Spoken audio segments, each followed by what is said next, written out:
Connecting. Let's see here. Okay, I think we're live. Okay, then I'll go ahead and start Okay. recording. Let's see here.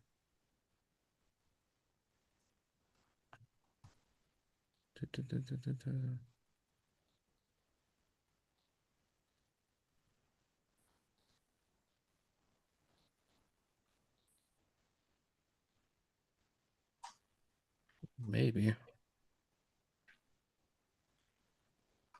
You'd think I've done this before. We're okay. Okay. I hate wasting your time. You're not wasting my time. There we go. Okay, cool. All right. Welcome, everybody, whoever's joining us this evening. I'm Ryan Labie, and this evening I'm lucky enough to be able to talk to Joe R. Lansdale. He's an author of more than 60 novels and hundreds of short stories and comics and television, screenplays, essays. He's a writer who defies labels, is moving seamlessly between horror, crime, Western suspense, and the glorious weird. Along the way, his work has earned him the Edgar Award, 11 Bram Stoker Awards, the British Fantasy Award, the Raymond Chandler Lifetime Achievement Award, and countless others. I'm sure there's a bunch of other ones I have forgotten, but awards only scratch the surface because Joe's stories hit with a mythic force. They're violent, they're funny, they're tender, they're uncompromising, often in the same breath. From Bubba Ho-Tep to the Hap Leonard series, from the bottoms to cult classics like The Night They Missed the Horror Show, Lansdale has built a body of work that doesn't flinch, doesn't look away, and somehow finds both humor and heart in the darkest corners of American life. He's also a teacher, a martial artist, a lifelong Texan, and a storyteller whose voice stays with you long after you've closed his books. So whether you're a long-time or lifetime Lansdale fan or new to his work, you're in for a ride. Please join me in welcoming Joe R. Lansdale. How are you, Thank sir? you. I'm good, man. I'm good. I'm ready. Good. We had a bit of a technical snafu, but we are going now. Yeah, so welcome. Where to begin? You're promoting an anthology or a collection of all some of your greatest horror stories. That's right. Right. At the same time, my novel Hatchet Girls is out, Yes. so it's kind of a double whammy going on there. With the next book being the collection of stories, The Essential Horror of Joe R. Lansdale. Nice. And the Hatchet Girls just came out, right? That's right. Just recently. Nice. Well, very cool. So I think it would be interesting to tell you a little bit of story of like how I came to your work. Sure. Obviously, like with horror for me, I always say like Stephen King was like my gateway drug. And then, you find other stuff from there. You're like, okay, let me try some other stuff. And long story short, Joe Hill, I started reading, and then I saw that he had done like an intro to your collection when they That's re-released right. uh what is it, by Bizarre Hands. And I think I got a hold of this probably 10 years ago or so. I'm not sure. I Um, think Ramsey Campbell did the introduction to that one, and Joe did the introduction to the new one, Essential. oh, maybe I bought the old one then. Oh no, so this one has a blurb on the front from Joe. That's Yeah, what. he had the blurb on it. Yeah. Yeah, and then there's an afterword from Ramsey Campbell. That's right. Right. Um, But long story short, I hadn't read your short stories until that time, and I just Oh, heard good things. And then I read the first story. What is it, Fish Night, I think. I was yeah. like, holy shit, I am in for a treat. This is a different type of writer. But then I was doing, a little bit of research on your work and for this interview. And then I realized how much like animated television series you've written. And I was like, Yeah, well, I've written, and some things have just been adapted. But I wrote Batman the animated series, Superman the animated series, a short Jonah Hex. I wrote a full length Batman animated feature, Son of Batman. So, and I did one that's for George Martin that will probably come out before too long with three other stories. All of us adapted Howard Waldrop stories for George, uh, and mine was directed by and starred Vincent D'Onofrio, and it's a short one. And then I have a full length animated feature coming out. wow. And then, What's of course, a lot of the other stuff of my, I've written for my television series, Hap Leonard, and and I've done scripts, and a lot of my stuff's been optioned and filmed outside of me, like Cold in July, and like I said, the Hap Leonard series. Peter Dinklage just did the Thicket for Tubi, and so there's a ton of stuff out there. I can't always. Love, Death, and Robots did three of my stories, two in the first season, one in the second season. Those are pretty great adaptations, actually. They That are. show is They incredible. are. It's interesting that we live in a time too where that is even a thing that we can do because like we haven't had that kind of storytelling, I don't think, in a long time. No, I think you're right. And I love that who does that? It's Tim Miller, I believe, who runs that Yeah, show. Tim Miller and David Fincher. Okay. Oh, yeah, I didn't even realize David Fincher was on it. Mhm. But I love that they predominantly, I think all of them are short stories, and then you get They are. I mean, Tim is a real aficionado of short science fiction and weird stories. I was visiting with him once, and we just had the biggest time throwing out stories. Like throwing out treats to each other. Oh, did you read this one? Oh, do you remember that one? And but he's very, very well versed and very smart fella. that's amazing. Um, you know, what I think I read somewhere that you had said that you really enjoy the novella length type of Yes. work.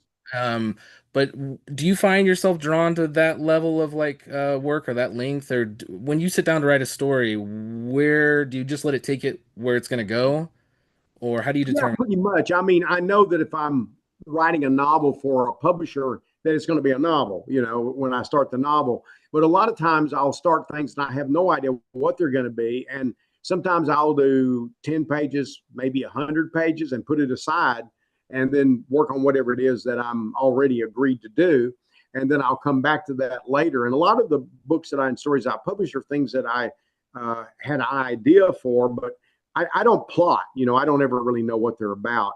I'll come back and have to reread the entire thing, and then I'll gain momentum by rereading it. But I'm one of those guys that sees the pants riders, I guess. I get up in the morning and I work about 3 hours, and that's it. 3 hours a day. It's about 7 days a week, and rarely do I miss. And I'm ready to go when I get up. I mean, I've said it before. I try to do 3 to 5 pages a day. I don't do multiple drafts. I revise as I go. And when I get one draft at the end, then I do a polish and I'm done, because otherwise I just make it worse.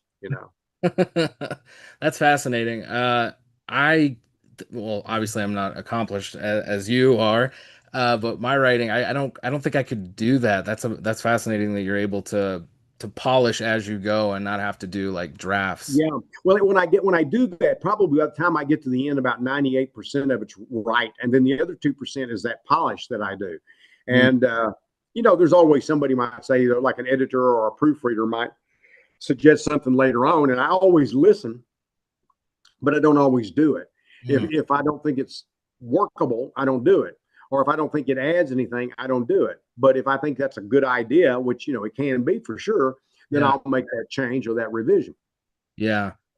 How I mean, at this point you've been working for a while. It's probably all like intuitive. It's probably a gut feeling, but like Mhm. how far in your career did you start realizing like, I think I know better than maybe they do, and like what advice to take or what notes to take on a story or a project?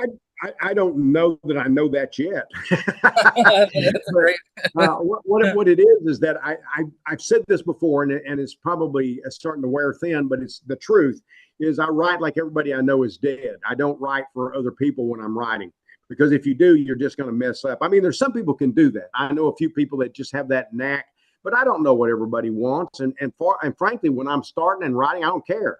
When I get finished, then I hope like hell somebody likes it.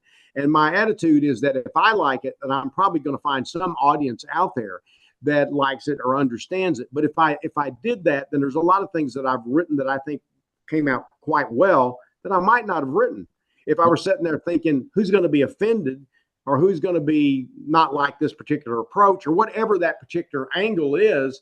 Then I would have missed out and I wouldn't have had as much fun. Or sometimes I want to write things that have some social impact with them. I've always thought that was important. I don't think every story has to be that way at all, but most stories I think need some kind of thematic ripple without it being something where you're beating people on the head. And so I think if you're trying to be careful all the time, you lose that echo, and it's just a story. And I'm sure I've written things that are just stories because I've written a lot of them. But I'm always trying to write, no matter what it is, short, long, whatever. I don't make a definition of it. I'm always trying to write the best story I can, no matter what its length, no matter what its plan, and because Yeah. a lot of times that'll be the first thing anybody sees of your work. And, sometimes that's not enough. One story's better than another one, So, Yeah. but you're trying every time out. Yeah. That's amazing.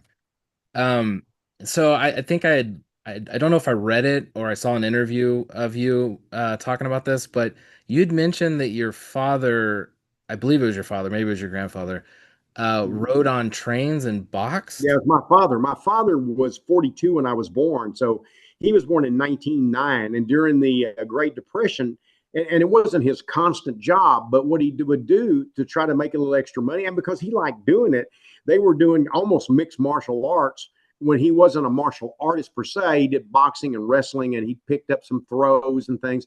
But he would catch a train and he would go to fairs and box and wrestle in fairs. And if you won, you got money. In the Great Depression, you needed money, so he won more often than he lost. That is really fascinating. And I stumbled on that, I think, like a week ago. But I'm working on this short story where I'm writing about wrestlers set in around that time. And I was like, what are the chances of that? And I was looking, I came across like this old photo of like an Ozark wrestler from the Yeah. 1930s he was going by like Dopey Swiggle or something. And there are these guys that would just go into town and like throw down a mat and Yeah. fight. That's what, that's it. That's it. That's He so cool. usually went to carnivals, if I remember correctly. And when he first started doing it, there was no professional wrestling. you Hmm. know there was these guys, and originally it was just like, let's just do this and see who wins. But they realized that some of these guys, it could go on for hours, and so they had to start making it entertaining. So they started making plans. How, now this is what I do: you get me in a headlock that I'm gonna, but my dad was kind of a precursor to that, and it was more like he had no idea who was going to win, because Mm. he came in to win every time because he was looking for that prize money. So if he won, he got some prize money. If he didn't get any. But my mom said he won far more than he lost. So, said we needed the money, and he worked other jobs. This was just kind of something he did, and I think it's because he loved that sort of thing. He got me into taught me boxing and wrestling, and I got into martial arts, which I've been doing for 62 or 63 years, somewhere in there. I'd have to stop and really think. 62, I think. And so he led me into that, and I studied more official martial arts besides boxing and wrestling, which I believe are martial arts, as well as their entertainment too. But yeah, he couldn't read or write, by the way. Wow. And he got to where he could dope out a few things like the newspaper a little bit, and he could write his name poorly. And so, he had to make a living as best he could. My mother was a reader, and she could read well, and so they worked together. And I think my dad always encouraged me as a writer, because I think he realized how hard it had been for him, not being someone who could really read and write. Yeah. Wow. So so how much of a impact did that have on you, your dad not like being able to read and write? And did I storytelling don't come from your mom?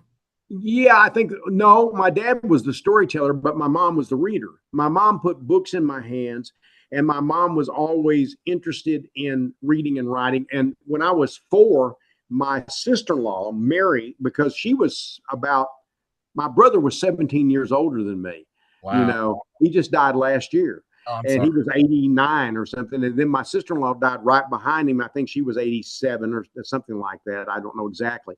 But I mean, they married him. She was 16, I think, and he was probably 18 or, young. Back then, that wasn't that unusual. And she bought me some comic books when I was about 4, and thought, well, I'll make it a good impression. And so she bring the comic books, and she gave them to me, and she read them for me, and I memorized them. And Wow. then I would have her read them to me again. And when she got it wrong, I would correct her. And she said, well, I'll tell you what, you read them.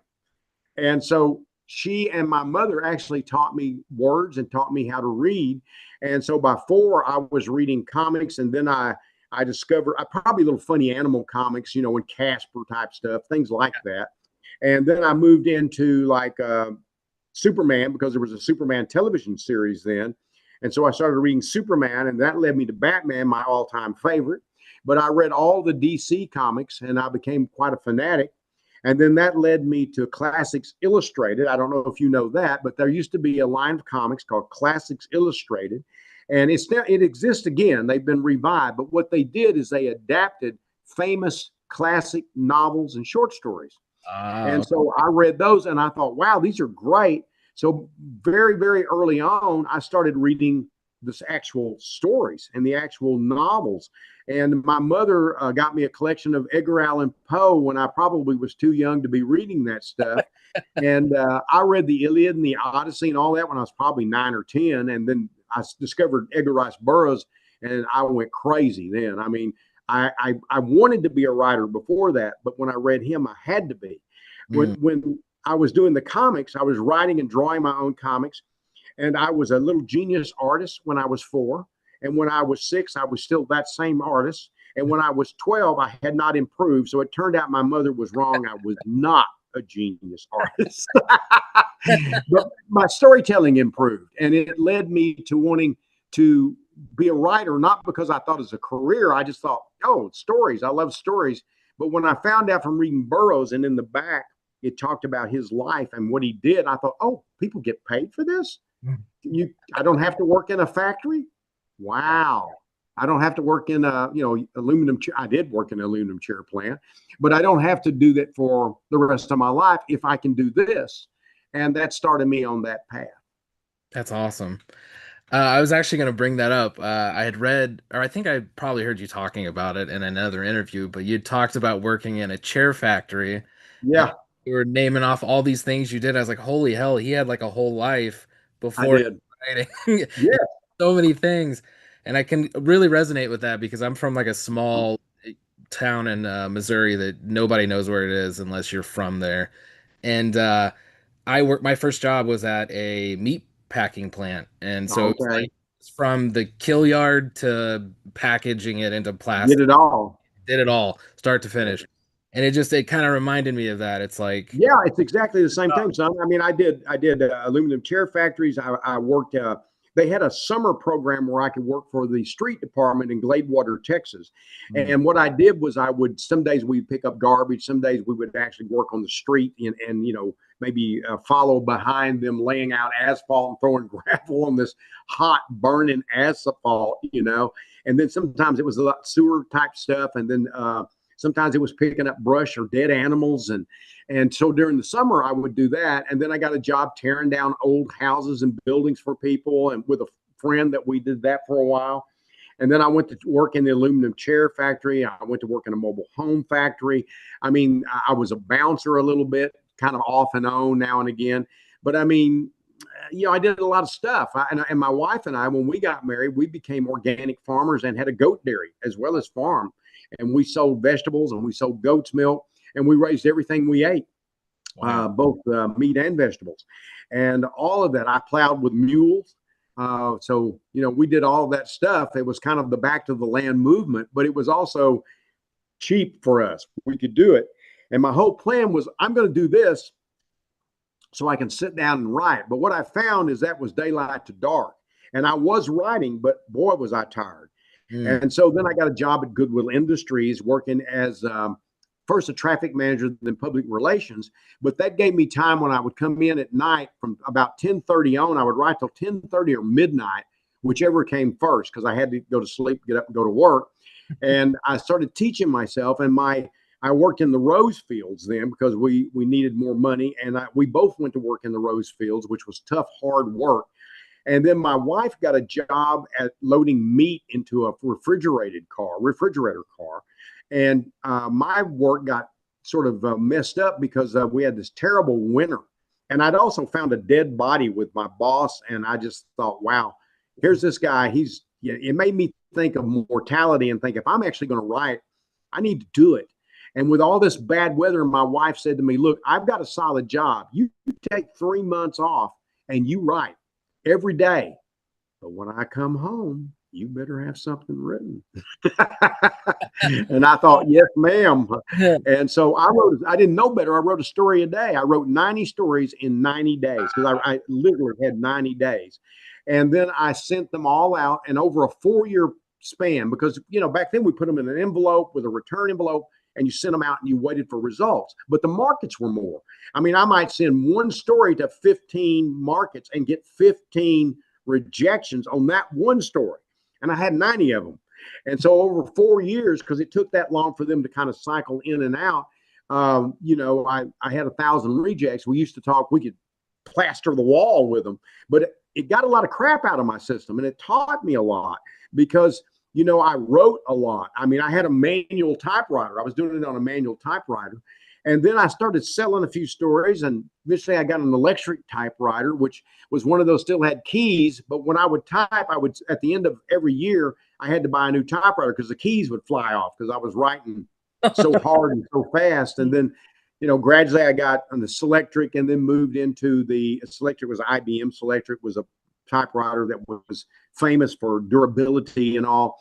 And then I moved into the computer age. But I wrote a lot of my early stories and novels on a manual or those early electric Montgomery Ward's electric and manual typewriters. That's amazing. I'm kind of a dork. I still mess around with a typewriter every once in a while. I try to do some things by hand because I don't know, like just being connected all the time. I know a lot of people complain about this, but like being on a computer all the time, I feel like there's so much noise going on sometimes, like I just can't even focus. It's Yeah, about that analog feeling and those keys, like it just feels like a different I kind understand that, but I would never go back to a typewriter. of. I one time went on a trip. We were going on a family trip to Aruba, and I bought a old manual typewriter, or may have been electric. I don't remember, but I brought it with me because I thought, well, this is what I'm going to work in. I thought, man, it was like being, a prehistoric man with a crude chisel and a rock, and beating out. I thought, no, I can't go back. I'm spoiled Yeah. by this other. But what I do is that. It's a typewriter to me. It's just a smart typewriter. Yeah. Yeah. I mean, true enough. Fair enough. But I'm Um, not saying that's for everybody's got to find their own way. I had a good friend, Neil Barrett, who was a very good writer. Nobody knows who he is these days, which is sad. But he wrote longhand and then he would type it out on the typewriter and make the corrections as he went, and then later he moved to a word processor, but he did it pretty much the same way. He eventually, I think, went pure word processor because he could correct just as fast. yeah. Yeah, no, I think there's something to that too. That I think I do more often than like mess around with a typewriter. I don't try to like finish projects with a typewriter by any means. That would Yeah. be insane.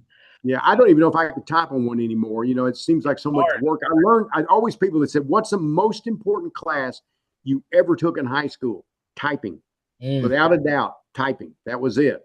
More than, and of course, I was interested in a lot of things, but as far as class unto itself, typing. yeah. And then I went to some college. I got about 60 hours over a 4 year span because I would go part time. I couldn't afford it.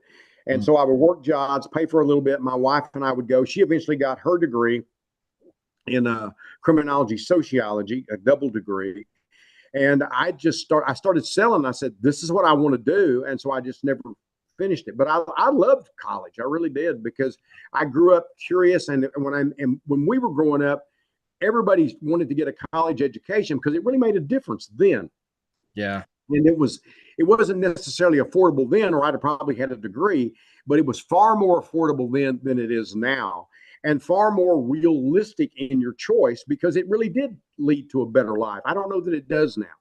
Yeah, I'm not sure either. I'm getting my MFA and I love the program and I love Yep. the people, but like at the end of the day, it is like $60,000 and what am I It's a gonna lot of money. It's a lot of money. I remember, a whole semester. My gosh, it's going to cost me $400. Good grief.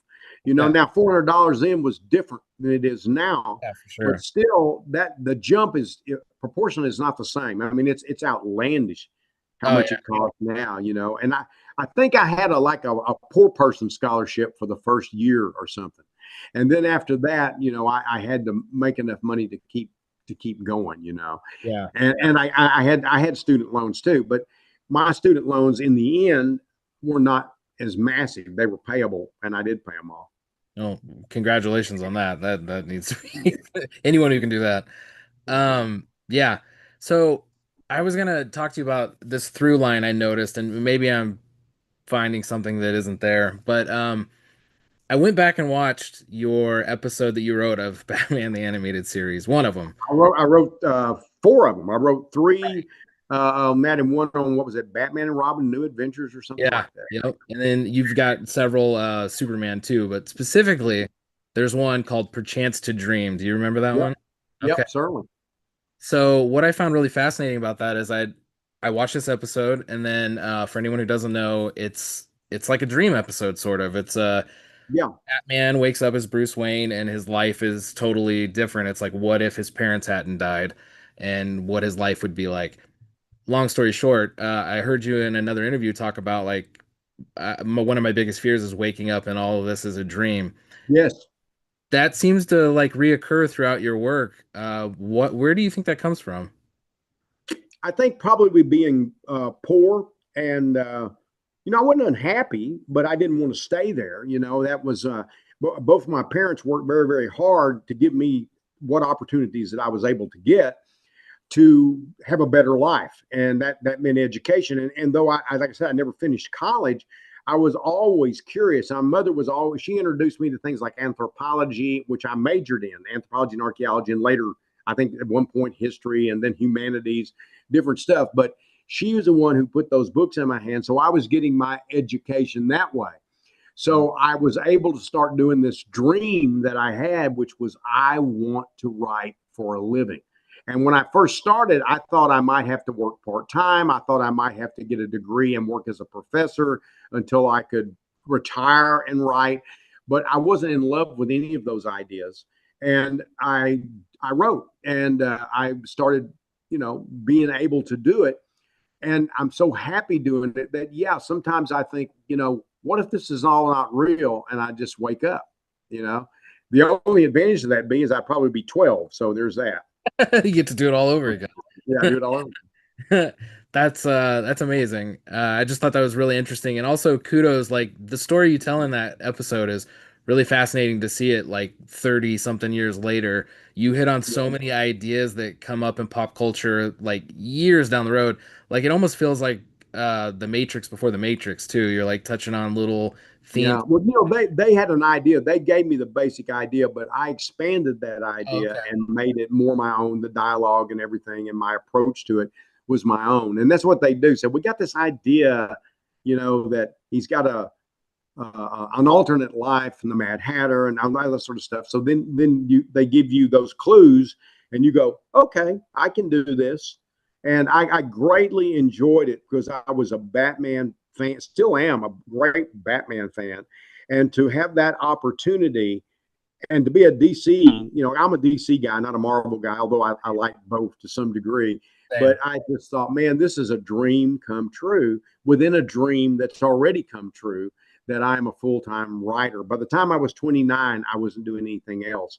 But before that, as you said, I really lived an entirely a different life. I lived a life that was up to 29 that was absolutely like an alternate universe life compared to being a full time writer and then a parent, And then my wife went to work for me in 1988, and she worked with me until it got all my finances and all that stuff got so complex. We had to hire outside help, and thank goodness that we did. But it's been a wonderful life. It's been a great dream of a life, and it's not that it hasn't been without complications or disappointments. Like as I always tell my kids, life's just full of little disappointments, and everything out there is not designed to make you happy or not to hurt your feelings. Again, it's going to happen, and in some ways, it should. It's how you learn. Yeah. No, I think that's fascinating. Yeah, I was thinking too, like something about your work that I really, really resonate with and enjoy. And just I've heard you in other interviews talk about, Texas and where you're from, Yeah. is your love of place. Like you Yes. might not totally click with maybe some of the No. mentality of the people in your area. No. I don't click politically and religiously. Yeah, I'm on the other side of the fence, but I'm not so far on it that we can't lean over the fence and talk. I love that. Because I grew up with these people and I know these people, and I think some of their views are idiotic. They think some of mine are idiotic. I find though that when you get right down, and this is the sad part, when you get right down to it, most people are pretty decent people or want to be. But if you get into politics or you get into religion, they become morons, Yeah. and especially now. I do think that it's extreme. And I don't think that's good. I think there's nowhere to go with that to divide the country that way. It used to be back when I first started voting. I often voted what we called a split ticket. I'd vote for some Republicans, some Democrats, depending on what it was. For president, I was always Democrat. For treasurer, I tended to vote maybe for a Republican because I thought of them being a little better with money. But that's not the way it is anymore because all of the politics are embedded in anything with an R or a D. And I'm on the D side. I still think it's the better side. And other people can disagree with me. You know what? I'm okay with that. And but Texas, oh my, I grew up there. I love it. I'm visiting out in California, and I told my kids, look, if I die, you take my ashes back to Texas and dump me in the Sabine River, Yeah. because that's my home. And it's everything that's deep within my bones that resonates in my bones.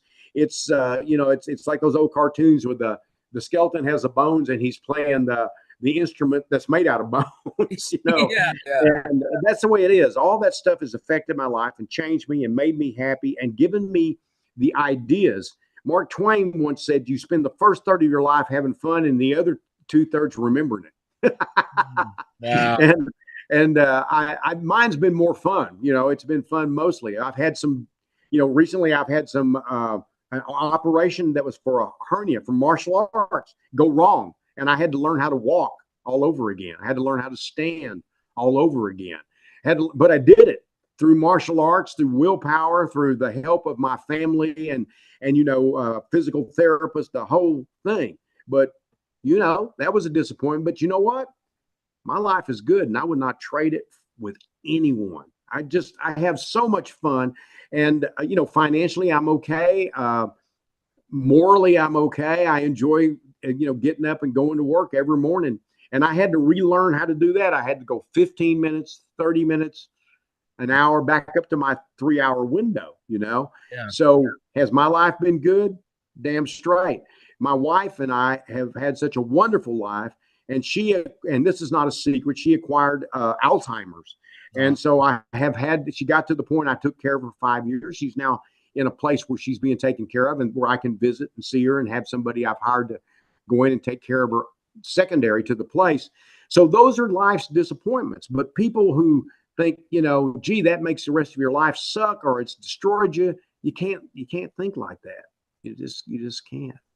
That's honestly that's a beautiful way to look at it. And I'm sorry, I didn't know that about your wife. That's Yeah, well, it's not something I've mentioned much, but people starting to know, so I don't make a secret of it. I don't necessarily make a flag of it, but right, right. Well, still that's I'm sorry for that. And no, but I love your outlook on life, and that's so fascinating to me because like I feel like a lot of people who write horror, and I know you write across genre, you've written everything, right, literally. right.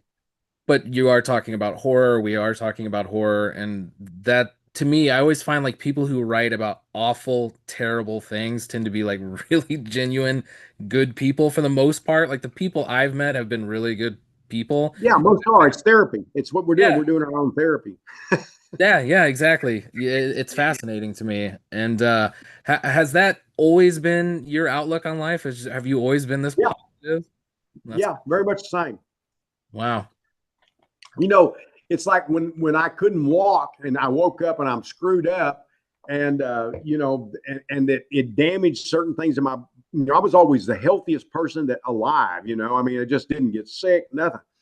But after this, I had all kinds of problems, and there were mornings when I'd get up and say, "Man, I'm just never going to get better," and I would just think, "Yeah, that ain't a martial arts artist attitude. That ain't right." And that's not it. That's not a Lansdale attitude. And so, I had to really make myself go, "Yep, you're going to be okay, or you're going to be better." Let's Mm, put it like that. You're 70. I'm 74 next month, and I thought I've always been healthier than my age by far. I'm going to get some of that back. And though I haven't gotten all of it back, it's been since February, so it hadn't even been a year. wow. But I went from not being able to walk at all to now I walk, I do my exercises every day, I do my treadmill. I do some light weights. I'm not as consistent as I used to be, and I'm trying to get back to that. So, I'm working on all that, but I get up every morning, I Mm, write. And if I write, my day is already better. If I get something done and I'm pretty happy with what I've gotten done, then my day has already been boosted. that's incredible. That to have that kind of discipline, and I imagine like you've been doing martial arts your whole life almost, so it's I like have really 62 hard years. to tell how much of that has played into your just who you are as a person and you getting up and doing it. And without it, it and writing writing's more important to me, but I wouldn't be the writer I am because martial arts makes you braver, if Mm, that's one way of putting it. It makes you more curious because in martial arts you can do something forever, or you think it's forever, and you go, man, I'm good at that, and then somebody comes along, goes shows you you aren't, mm, or you suddenly decide I can, you know what, here's a window, I can do that better. And then as you age, of course, certain things you lose, but you gain other things in wisdom, and you mm, can pass it on to others. So that attitude unto itself is so intertwined with the writing and the reading, and reading's absolutely essential. And I love films too, and television and animation and comics, all those things. And I was a guy that, unlike a lot of writers I know who were like sort of outcast. I mean, I maybe was an outcast for about 15 minutes when I moved from one town to another, but I always was assured of myself. I had a certain confidence that I've always had and never lost. I've had some dark nights during this where I thought maybe I had, but I go, no, we're not doing that. Because then that's the first rule of confidence, is to go, no, I'm not going to be unconfident. yeah, wow. And you have to, you pull it back. Mm, And so, to me, have I always had this kind of attitude? Yeah, but martial arts probably solidified that and made me even more so. My parents always had a way of making me feel special without making me feel like I was so special that I was more special than other people. wow. They were really good at that, and I love them and admire them. So, I mean, it's not that they were faultless, but I'm not either. But they were wonderful people, and I miss them every day. And they gave me such a jump start into my life, and my wife gave me another jump start. And my kids are very supportive, and they're both writers. And my daughter's also a singer and songwriter and everything else in the world. But the thing is that all of that for me just makes me feel, one of the most fortunate people on the face of the earth.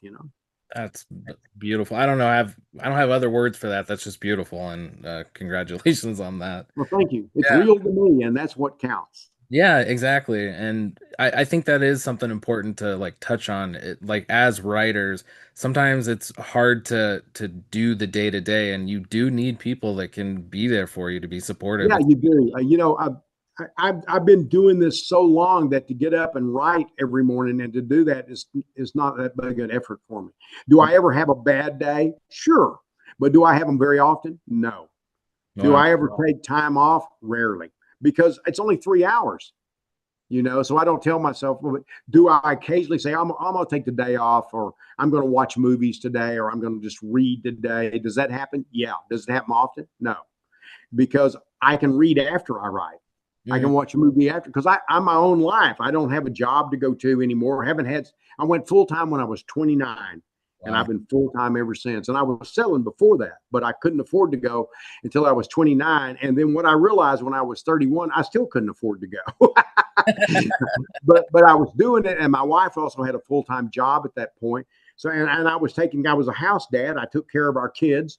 And then a few years after I went full time, she went to work for me, and that way we doubled and tripled our income because she could handle a lot of the stuff that I didn't have time for. She gave me more freedom to relax and write. I was getting it done, but it was hard. Like my son was little, he slept about 20 minutes at a stretch, so I would do a write while he was taking a 20-minute nap. So I would write here, I would write there, and then later I was able to go back to my and eventually develop my idea of about 3 hours a day every day.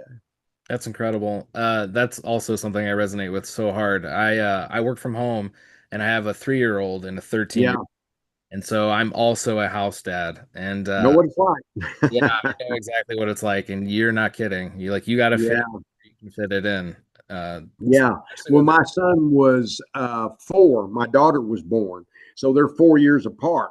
wow. And back then, they're little. They're both little. So it's rough. It's tough.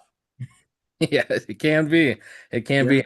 I just have the one small one, but she feels like two sometimes. So, Yeah. Well, I always said you have one child, it's one. You have two, it's 10. oh, yep, yep. And they're going through different stages at the same time, but Yep. it's so similar. It's like the toddler stage and the teenage stage are almost the same. Like the They are. They're attitudes. very, they're very similar. Yeah, Yeah. Me, yeah. me, me. Absolutely. Absolutely. One of them has problems you can sort of handle, and the other one has like existential problems that I can't even touch. I'm like, kid, Yeah. the world is tough. I'm sorry. Yeah. It sucks. And Yeah, then yet, and then yet, it's wonderful. it And the is. problem is that we have so much, like right now for me, there's just so much negativity and such bad, stupid crap going on politically that that's a miasma that you got to deal with every day. But you got to stop, say, look, am I okay? Yeah. Can I keep doing what I'm doing? Yeah. Are some things different? Yeah. Am I proud of it? No. Am I happy for that being that way? No.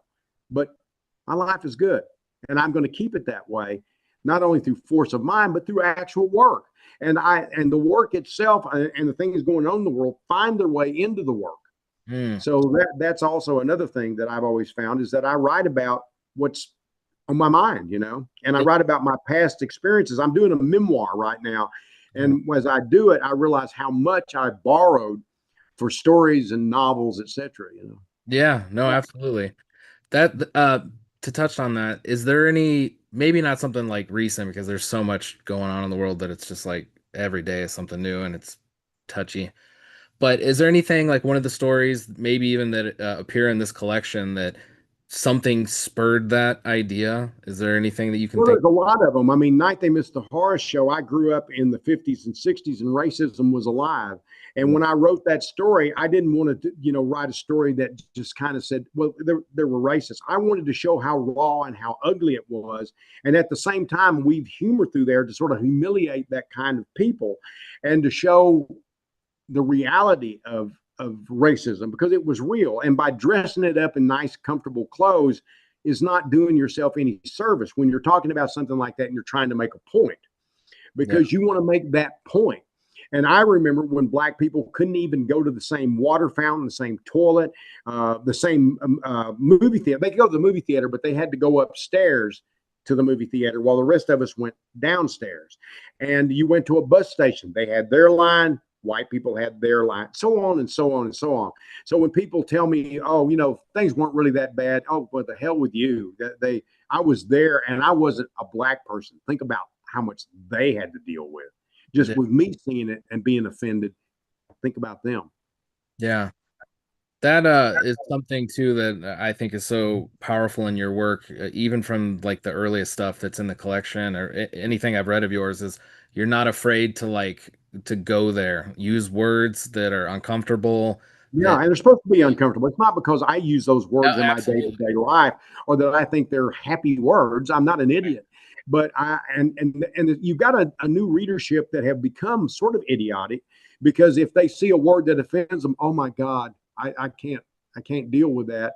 Instead of dealing with what the story's really trying to say. I'm not saying somebody should read a story they don't like. They shouldn't. I'll Yeah. put it down if I don't like it. But what I am saying is that you've got to understand the nature of the story. And the story is all stories aren't about yodeling and tap dancing. Some of them actually are dealing with real issues in life. And I was as easily and as heavily influenced by literary fiction as I was genre fiction or TV and movies and comics and all the different things. So all those things influence me and they weave through the stories. Some stories like Fish Night is not really a political story. It's dealing with some of humanity's concerns and weaknesses if you really look at it. And I don't feel obligated to write a certain kind of story each time out because then you could just be doing a gimmick and you Mhm. don't want it to be a gimmick. You want it to be the story that you mean to write. And you can write a lot of stories, and some of them aren't as good as the others, but it doesn't mean you're not trying. And I once Harlan Ellison, said something about you ought to be able to write make a piece of art, but you also ought to be able to build a chair, Uh, meaning that you also should be able to do a good functional story on your worst day. mm, And I'm a big believer in that. And then on my best day, maybe I do something more. But every time I go out, I'm trying to do my best day. I just don't always nail it. yeah, no, that's great. Um, yeah. So on that though, like you brought up how readers have kind of some, not all, obviously, but like No, of course not. readers. I'm being exaggerated. No, no, I know, and I wasn't saying Exaggerated, yeah. you meant that either. I just mean Yeah. that, reading comprehension is literally falling, like it is in our country. Well, reading is falling. Yeah, Used to you would hear that, and I didn't believe it because it wasn't true. But now it is true. yeah, no, Will it change? It could, but I believe we may be the last on our last group of true readers, and that saddens me a lot. And but I do believe too people are superficial readers these days, and there always have been some superficial readers, but most readers, when I wrote a lot of stories early on, they got them. They knew exactly what I was doing. And now you get somebody, and they first thing they do is they try to have a purity test and make sure nothing's offensive or doesn't bother them or whatever. And I just say, fuck them. I don't care. And because when I'm writing, I'm going to do my story, and I'm going to make my points that I want to make. And I want to make a point about being I'm opposed to racism. It's probably the thing that bothers me the most. So therefore, it comes up in a lot of my stories, and I mean to bite you in the ass. I'm not trying to say, oh, this is good because some of these words or some of these scenes are offensive. Of course, they're offensive. That's the point. yeah. No, absolutely. And honestly, sometimes like I know there's like discussions about does it pull you out of it? Should you use that word or these words or whatever. But sometimes I feel like when a writer doesn't use the word that is being It's used, like false. it's false. It It's feels false. false. It feels It's hollow. false, and it's like you're dancing around it without pointing to it and say, "Look, this is wrong. Yeah. It sucks." Now, does it always? Can you write a story without doing it? You certainly can, Yeah. but you can also choose to do it because you're trying to make your own statement. And to me, that's a more powerful statement because I grew up with that. I grew up with the most horrible racist rhetoric you can imagine, and I saw black people. Fortunately, nothing like lynching or anything, but they were certainly mistreated, and they were treated certainly like not second class citizens, like third class citizens. And all the things I saw, like if you had somebody that was black that was maybe standing at the feed store, they had to step aside for the white people in the 50s and 60s because they were white people. Yeah. And so if I'm going to make that hit me so hard and hurt me so much that if I'm going to make that statement, I'm not going to inch around it. I'm going to go there. Yeah. You give the monster a face. You know what I That's mean? right. Yeah. And the scariest monster are the real ones. Now, Yeah. I write about all kinds. I do the supernatural, I do the dimensional, I do the science fiction, I do the purely, I guess what you call twist ending story. But I also write the social political background story. I try not to make that the whole of the story because I want people to be engaged with it and not feel like they're getting a lecture. Yeah. But I want to write stories and assume that my audience is smart. That's who I'm writing for. I'm writing for a smart audience, not an idiot. Yeah. No, I mean, yeah, I don't, you say it perfectly. Uh, to that point, you were talking about how the worst monster is the human monster, and but Yeah. you ran across all things. I noticed, I don't know how actively, I imagine you were pretty active in selecting how to set out the stories in the collection. Um, I was somewhat, but the editor was too. I got to give Rick Claw a lot of credit okay. because and there were more stories. We actually had to pull some because it's a thick book and there were a lot of stories. There's enough for another collection that I would love to do. That it's very variable too. It has all kinds of stories in it. And if you like this one, there's one called Things Get Ugly. That's my crime stories, and yet it's not that easy. It's just like this one. It's not all horror, not all crime. The elements of horror are strong in this one, and the elements of crime are strong in the other one. And there's a Lovecraft collection too, called In the Mad Mountains. And if you take those three, and hopefully if I get to do a fourth at some point, you'll have the best of Joe Lansdale if you want it, you know. Well, that's awesome. I was gonna ask you though about I can't remember exactly off the top of my head what the first story is, but the first story in the collection is I want to say like the bin what was it? Holding Man, maybe. Holding Man, yeah. So it's like a more contemporary, more recent work. I think originally it was published in like 2013 or something like that. Yeah, something like that. Yeah. 2020. But then the last story is one of your older ones. It is the one you were just talking about, The Night They Missed the Horror Show. And I Right. thought that was interesting to start with a newer story that is supernatural, and then you end on an older story that That isn't. doing Yeah. exactly what you're saying, and it touches on Yeah. such like Well, dark yeah, material. and there's Five Bizarre Hands is in there too, and that's based on a real incident, that I actually put in my memoir, or inspired by. I mean, it's not literally, but it is based on that. And the Phone Woman is based on a real thing that happened to us at our house. Although that protagonist, thank goodness, is not me, but but it was influenced by reality. As same as Mr. Weed Eater was influenced by a real incident, one that Joe Hill really liked, especially, and he mentions it in the introduction. But all of those things have some connection to my life. I've always tried to write that way, or try to find something that the juxtaposition seems unlikely, but how can I make this likely? You know? Yeah, no, yeah.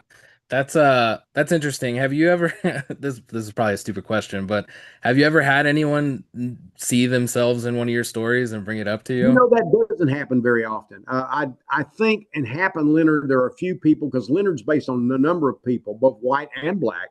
The character's black, but I grew up with a lot of people that I was friends with, and we had the experiences. I worked in the rose fields just like they did, and all the jobs they did, or most of the jobs they did. And so I've had that happen a few times, but mostly no, and that's fine by me. I'm not really wanting them to. Yeah, yeah, no. Exactly. There's a Right. few people I've written about that I'm like, I hope to God they never know that this is them. Yeah. Yeah. Um, so that's amazing. I was gonna talk to you a little bit about, you know, you have such a vast bibliography and work, body of work. Is there, off the top of your head, like a piece that you've written, whether it be a book, a short story, whatever, that when you are gone 100 years from now, that you hope people are like, you got to read this story or you got to watch this? Yeah. Well, I think Night They Missed the Horror Show is the story that made that, because as time goes on, I don't want it to be forgotten what happened in the past and Mm, what the past was about. So that one means a lot to me. mm. So it's not the only one, it's not that simple, but I would say if I had to pick one in the novels, my favorite novel is Paradise Sky, but I would think if I had to pick one to be remembered by, it would probably be The Bottoms or Edge of Dark Water. And I can't, piss on the thicket either, but because and it was filmed recently, and the film is somewhat like the book, not enough for it to suit me. But on the other hand, I think The Bottoms and A Fine Dark, I mean, excuse me, Bottoms and 19 Minutes the Horror Show short story novel. If I had to, just was forced to pick, yeah. Yeah, I mean, that's a great choice. The great choices, but luckily you don't have to pick and no one else does either. There's a vast library of great stuff to go to. Another thing that I find so inspiring, I guess, or something I want to strive to do is something that is in your work is you can marry comedy and horror like nobody I've ever read before. Like your stuff is really funny and then it's really grotesque and it's really scary. And I don't know how you do that, how you make that work, but you just do. And I don't know if you want to speak on that at all. I don't really know how I do that exactly, but I know that Mark Twain and Robert Bloch, who wrote Psycho and lots of great short stories that used humor, are influences, no doubt about it. But I think that storytellers are part of it too. My dad was a great storyteller, and a good storyteller can see humor in pretty bad things. Some people don't, oh, you should never do that. No, you should, and it's a story, and it actually enhances the horror. When you're doing horror, if it's funny, it's worse, Hmm. not better. because there's cartoonish horror. That's a little different. And I've done that too. But mostly the kind of humor that I use is sharp. It's got a sharp edge and it cuts. And Robert Bloch could do that. And Mark Twain certainly could do that.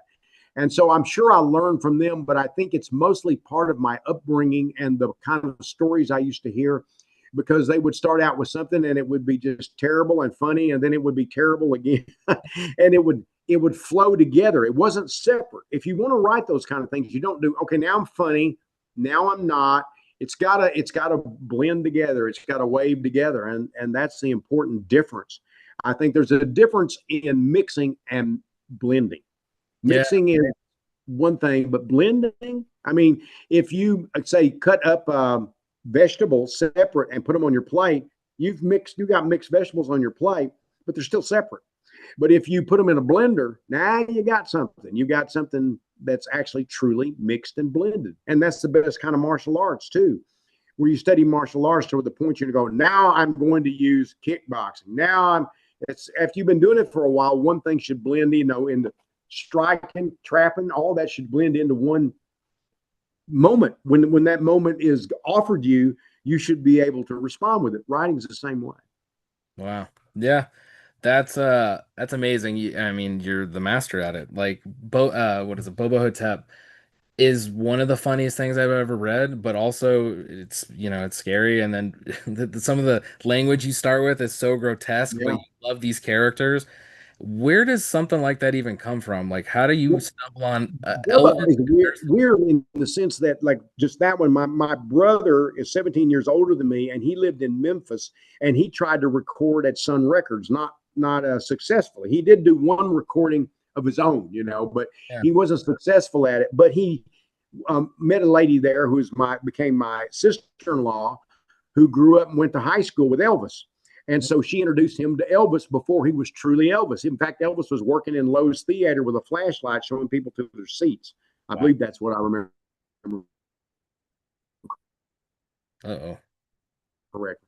And this is when he's so that was an experience. So he had that connection. They weren't buddies or anything, but he met him and he saw him more than once. And then during the early '60s. President Kennedy was assassinated when I was a child. That impacted. So now you got two sources. My mother, when she was older, was in a car wreck that caused her to have to be in a rest home for recovery. And so I spent a lot of time there. And there was the background for Bubba Ho-Tep and listening to older people talk, which I now am one of those older people. And I saw that coming back then. And I thought, you better look at this straight on. And so I tried to do that, tried to write a story about how people disregard a lot of people when they're older and don't think of them as important. And all of that went into that story. So for me, the story was really about that more than a mummy. But Yeah. the mummy represented death. It represented the specter of disappointment as well as death, because it showed that I don't care if you're Elvis Presley or if you're John F. Kennedy, who knows what these characters really were, you're not immune. In the end, we all get the same thing. Absolutely. We're all going to the dirt. That's right. Yeah. That's right. It would be nice if we could, all stop fighting about dumb shit and come Yeah, together. it would be Corny as fun. that is. Um, wow. Well, I want to be respectful of your time. I don't want to take up all your time. Is there anything that you would like readers or writers or whoever might watch this know about this collection? Why they should pick it up, other I than do believe that I have more stories that I would like to have included and didn't, but I do believe if you're going to read my horror fiction, boy, this is a damn good place to start. And I think that it gives a kind of overview of the early, the middle, and the later, because it's got stories from all these different moments, just like things get ugly, the crime section. yeah, And I believe those two. And then if you take the Lovecraft, you got a lot more fun type stories. I don't know if that's exactly the right word, because they also mix some of the same kind of points of view that I have in the other stories. But I believe that this is one of the probably the finest single collection of mine dealing with horror ever. And so I'm really proud of it. It's a great collection. I got it through NetGalley, so thanks to the publisher, which I Yeah. believe your daughter's company, I Yeah, think. she worked. Well, she's not her company. She works for them. Works for it. Well, She I does have her own company called Pandy Press, but she works as a PR person for Tachyon. okay. Well, I appreciate them letting me read it because it was Sure. incredible and it's great work, obviously. And this has just been a joy to get to talk to you. It's been a You real, too, Ryan. I really enjoyed it. yeah, well, thank you. And I hope you have a great rest of your evening. And Thank you. I'm having cookies. We're baking cookies right now. So, yeah. nice. Well, enjoy your cookies, sir. All right. Thank you. Take care. Bye.